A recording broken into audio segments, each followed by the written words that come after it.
হরে কৃষ্ণ। তো আমি চলে এসেছি একটা মায়াপুরের ভিডিও নিয়ে। তোমরা তো জানোই কিছুদিন আগে আমরা মায়াপুর গেছিলাম। তো হঠাৎ করেই আমাদের মায়াপুর যাওয়ার প্ল্যানিং হয়েছিল। আমাদের কখনোই দিনক্ষণ দেখে ঠিক করে তারপর মায়াপুর যাই এরকমটা কিছু নয়। সেদিন আমাদের খুব হঠাৎই প্ল্যানিং হয়েছিল। তো আমরা খুব তাড়াতাড়ি 1-2 ঘন্টার মধ্যে রেডি হয়ে আমরা বেরিয়ে পড়েছিলাম মায়াপুরের উদ্দেশ্যে। তো চলো আজকে তোমাদের দেখাবো মায়াপুরের মানে কোথায় খাওয়া দাওয়া প্রসাদ পাওয়া যায় আর কোথায় থাকা যায়। তো এটা হচ্ছে নিত্যানন্দ কুটির।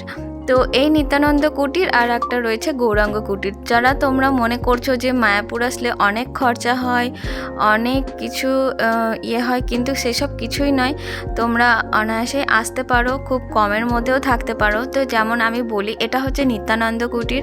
তো দেখো আমরা নিত্যানন্দ কুটিরে চলে এসেছি।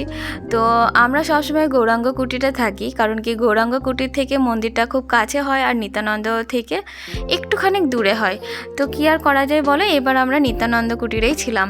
তো দেখতেই পেলে ওখানে আমরা সামনে দিয়ে আসলাম। তো তারপরে দেখো এরকম মানে সবগুলোই পাকা রুম আছে, এরকম অ্যাডভেস্টার দেওয়া, ওপরে ফ্যান রয়েছে, একটা বেড রয়েছে। এখানে 4 জন বা 3 জন এরকম এই বেডের মধ্যে ঘুমানো যাবে। তো এই নিত্যানন্দ কুটিরে তোমরা ভাড়া পেয়ে যাবে 300-400 সব রকমের ভাড়া রয়েছে। অ্যাটাচ বাথরুম রয়েছে, আর যদি কমন বাথরুম নিতে চাও সেটাও রয়েছে। তো তোমরা এখানে মনে করো না যে 1000, 1200, 3000 এরকম দিয়ে রুমে থাকতে হবে, সেটা নয়। কিন্তু হ্যাঁ, তোমরা এইরকম ভাড়া দিয়েও তোমরা রুমে থাকতে পারো। যদি ক্যাম্পাসের ভেতরে থাকো তাহলে অনেক রকম রুম পাওয়া যায়। আর গদা ভবন, শ্রুতি ভবন, এই সমস্ত ভবনগুলো, অনেক ভবন রয়েছে, সেগুলোতেও তোমরা থাকতে পারো বেশি ভাড়া দিয়ে। আর যারা মনে করো যে না আমরা অত খরচা করতে পারবো না, তারা কম খরচাতেও থাকতে পারো। যাই হোক, তারপরে আমরা দেখো এখানে চলে এসেছি, টিকিট করে মানে কুপন করে নিয়েছিলাম। তো তারপর চলে এসেছি আজকে গদা ভবনে দুপুরবেলা প্রসাদ পাবো বলে। তো গদা ভবনে প্রসাদ পেতে গেলে 1 নম্বর গেটের সামনে সব রকম কাউন্টার রয়েছে। সেই কাউন্টার থেকে তোমরা এখানে এই রকমভাবে কুপন করে নেবে। মানে সকালে ব্রেকফাস্ট, লাঞ্চ এবং ডিনার 3 রকমেরই খাওয়া দাওয়ার ব্যবস্থা থাকে। তো তোমরা যেরকম ইচ্ছে তোমরা তখন খেতে পারো। কিন্তু হ্যাঁ, এইগুলো শুধু যে নিরামিষ খাবার এটা না, এই সমস্ত কিছু ভগবানকে নিবেদন করা হয়। তো তারপর আমরা সেই প্রসাদটাই পাই। তো গদা ভবনে দেখো আমি ফার্স্ট টাইম আজকে এই দুপুরের প্রসাদ পাবো। তো এরমভাবে আমরা লাইন দিয়ে চলে আসলাম। তো তারপর দেখো ভেতরটা কত সুন্দর। অনেক মানে ভক্ত একসঙ্গে এখানে বসে প্রসাদ পাবার ব্যবস্থা রয়েছে, খুবই সুন্দর ব্যবস্থা। এখানে খাওয়া দাওয়ার ব্যবস্থাও খুব সুন্দর, এখানে হাত ধোয়া, জলের সমস্ত কিছুর ব্যবস্থা খুবই সুন্দর।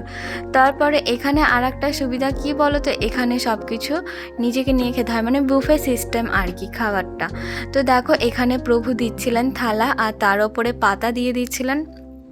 তো তারপর সবাই ওখানে মাতাজি প্রভুরা সবাই একে একে প্রসাদ দিচ্ছিলেন, মানে অন্ন, ডাল, সবজি। তো দেখো আমাদের সেই দিন এই প্রসাদে ছিল দুপুরের মধ্যে অন্ন ছিল, ডাল ছিল, আর একটা ফুলকপি আলুর তরকারি ছিল, আর একটা ছিল পনিরের সবজি, আর তার সঙ্গে রুটি আর পরমান্ন। মানে প্রসাদটা তো সেই স্বাদ, কি আর বলবো তোমাদেরকে, অসাধারণ প্রসাদের স্বাদ ছিল, সত্যি বলছি। তো তারপর দেখো এদিকে আমাদের প্রসাদ পাওয়া হয়ে গেছে। এখানে হাত ধোয়ার জলের খুবই সুন্দর ব্যবস্থা আছে। তারপর এখানে সবাই মিলে একে একে আমরা হাত ধুয়ে নিয়েছিলাম। হ্যাঁ, আর এখানে যদি মনে করো যে ওয়াশরুম যাবে, তো ওয়াশরুমেরও খুব সুন্দর সুন্দর ব্যবস্থা আছে।